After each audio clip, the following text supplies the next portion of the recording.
తిరుపతి జిల్లా సత్యవేడు నియోజకవర్గంలోని సత్యవేడు మండలం కొత్తమారి కుప్పంలో ఏళ్ల తరబడి నివసిస్తున్న గిరిజనులకు ఇళ్ల స్థలాలకు పట్టాలు కావాలని భారత కమ్యూనిస్టు పార్టీ సిపిఐ ఆధ్వర్యంలో గిరిజనులు ధర్నా చేశారు। ఈ సందర్భంగా భారత కమ్యూనిస్టు పార్టీ సిపిఐ సత్యవేడు నియోజకవర్గ కార్యదర్శి ఆబాకం చిన్నిరాజు మాట్లాడుతూ అనేక మార్లు సత్యవేడు తహసీల్దార్ ఆఫీస్ వద్ద ధర్నాలు చేసి అర్జీలు సమర్పించిన ఇళ్ల స్థలాలు సమస్య పరిష్కారం కాలేదన్నారు। అయితే అదే రెవెన్యూ గ్రామంలో సర్వే నంబర్ 284 నుంచి 350 వరకు వందలాది ఎకరాల భూములను స్థానిక అనర్హుల కోటీశ్వరులు రాజకీయ పలుకుబడి కలిగినటువంటి పెత్తందారులు చెట్లు నాటుకొని గోడలు కట్టి ఫెన్సింగ్ వేసుకున్న రెవెన్యూ అధికారులు మాత్రం పట్టించుకోలేదని, అదే నిరుపేద గిరిజనులు ఇళ్ల స్థలాలు అడిగితే ప్రభుత్వ ఎన్నికల హామీ మేరకు 3 సెంట్ల స్థలం ఇవ్వడానికి నెలల తరబడి తమ కార్యాలయం చుట్టూ తిప్పుకుంటున్నారని చిన్నిరాజు ఆవేదన వ్యక్తం చేశారు। గిరిజనులకందరూ కూడా కమ్యూనిస్టు పార్టీ సిపిఐ పార్టీ తర్వాత పెద్ద ఎత్తున పోరాటాలు చేసి అప్పుడున్నటువంటి తహసీల్దారులు అక్కడ కొంతమందికి ఇళ్ల స్థలాలు ఇచ్చారు। ఇప్పుడు అక్కడ ఆ రోజు ఇచ్చినటువంటి వాళ్ళకి వాళ్ళ కుటుంబాలు పెద్దవయ్యాయి। అప్పుడు 10 ఏళ్ళు అంటే ఆ రోజు 15 ఏళ్ళ పిల్లవాడికి ఉన్నాడు, ఈ రోజు పెళ్లి చేసుకొని బిడ్డలకు అన్నారు। అంటే జనాభా పెరుగుతూ ఉంది।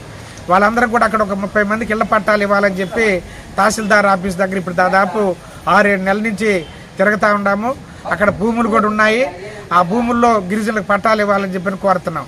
వీళ్ళు ఇవ్వడంలో జాప్యం చేస్తే గిరిజనులు అక్కడ గుడిసెలు వేసుకుంటే గ్రామస్తులంతా వచ్చి మీరు వేసేదానికి లేదని చెప్పి పెరిగి పడేశారు। తహసీల్దార్ దృష్టికి తెచ్చాం। తహసీల్దార్ గారు అక్కడ నేను చూసి విఆర్ఓ 6-5 సర్వేని పిలుచుకొచ్చి చూసి అక్కడ ఎవరెవరికి పట్టాలు ఉన్నాయి, ఏమి లేదు, గిరిజనులకు న్యాయం చేస్తాను, పట్టాలు ఇస్తానని చెప్పి దాదాపు 6 నెలల పైన అవుతా ఉంది। అయినా ఇప్పటికీ నిన్నటి దినం ఆదివారం చూసుకొని తహసీల్దార్ ఉండరు, ఎవరు ఉండరు కాబట్టి అని ఒక ఆయన అక్కడ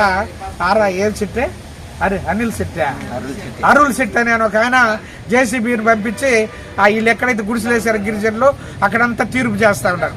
సరే తహసీల్దార్ దృష్టికి చెప్పాము, తహసీల్దార్ గారు కూడా విఆర్ఓని పంపించి ఆపిచ్చారు। మేము చెప్పేది ఏమంటే అక్కడ ఉన్నటువంటి ఊర్లో ఉన్నటువంటి వాళ్ళకి గిరిజనులకి మధ్యలో వివాదం రాకుండా ఉండాలి, వాళ్ళు ఒకరి మీద ఒకరు అనవసరమైనటువంటి పోలీస్ కేసుల వరకు పోకుండా గొడవలు వేసుకోకుండా ఉండాలంటే మనం వెంటనే ఆ ఇంటి స్థలాల సమస్యని పరిష్కారం చేయాలి। అదేవిధంగా కొత్తమారి కుప్పంలో 280 నుంచి దాదాపు 300 చిల్లర వరకు ఉన్నటువంటి భూములన్నీ అర్హత లేనటువంటి వాళ్ళు, స్థానికేతరులు, భూస్వాములు, డబ్బులున్నటువంటి కోటీశ్వర్లు పెద్ద పెద్ద గోడలు కట్టేసి దాని మధ్యలో మామిడి చెట్లు, తగిలిపు చెట్లు ఇవన్నీ పెట్టుకొని ఈరోజు అనుభవించేది మనం చూస్తూ ఉన్నాం।